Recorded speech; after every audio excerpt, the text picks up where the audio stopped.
Brasil não conhece o Brasil. O Brasil nunca foi ao Brasil. O Brasil não merece o Brasil. O Brasil tá matando o Brasil. Olá, hoje nós vamos falar do Senado Brasileiro. Essa ilustre instituição completou esse ano 175 anos de existência.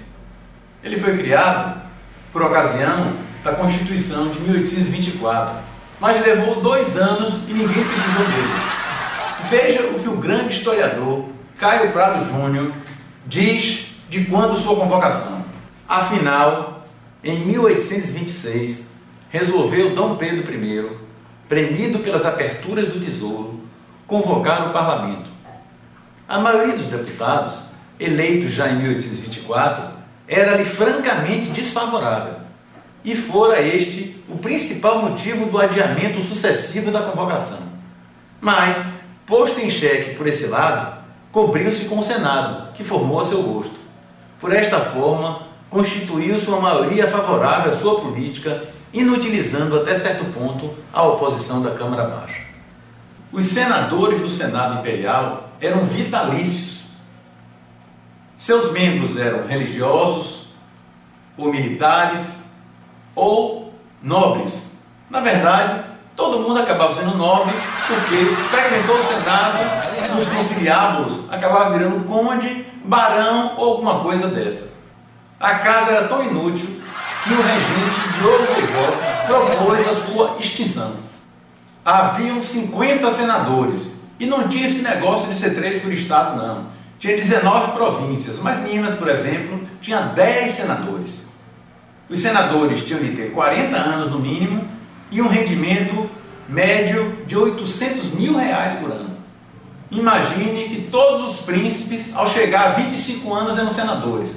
Foi por isso, aliás, que a princesa Isabel foi a primeira mulher a ser senadora. Havia eleição e elegia-se dentro de uma lista, e os 3 primeiros de cada província eram mandados para Dom Pedro. E Dom Pedro I é que dizia qual era o senador que devia ser eleito. Entre todos os casos de rejeição de Dom Pedro I, ficou famoso a do abolicionista e escritor José de Alencar, que foi desprezado por ser detrator de Dom Pedro.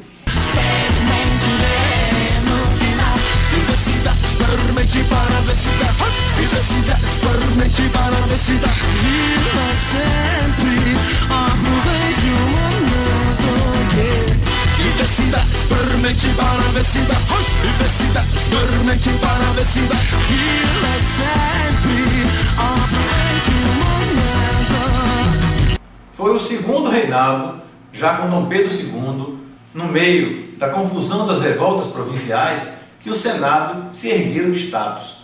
Dom Pedro II chegou até a dizer que, se não fosse rei, ele preferiria ser senador. Naquela época, 50% dos senadores acabaram sendo ministros.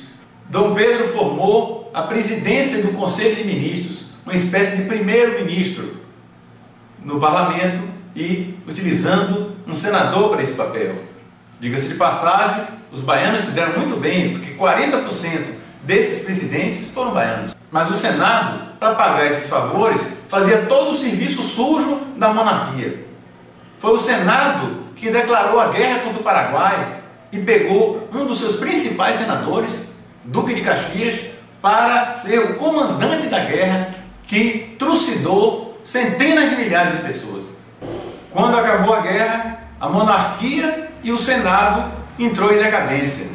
A casa ainda tentou de última hora fazer uma reforma eleitoral, mas aí não tem jeito e veio a República. Eu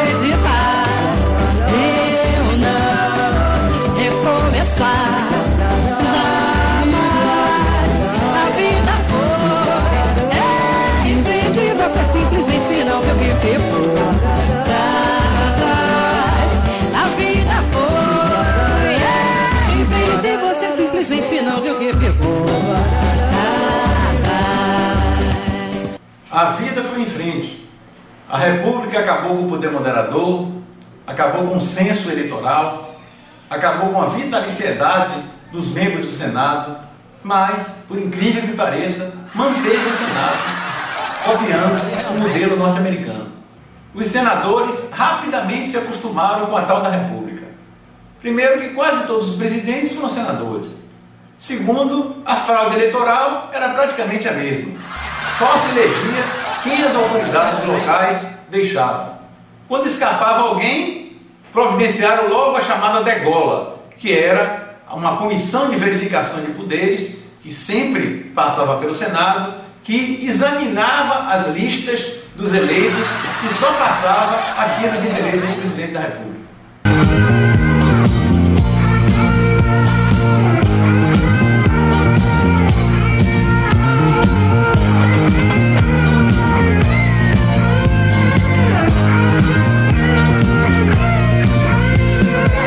Não me convidaram pra esta festa pobre que os homens armaram pra me convencer a pagar sem ver toda essa droga que já vem malhada antes de eu nascer.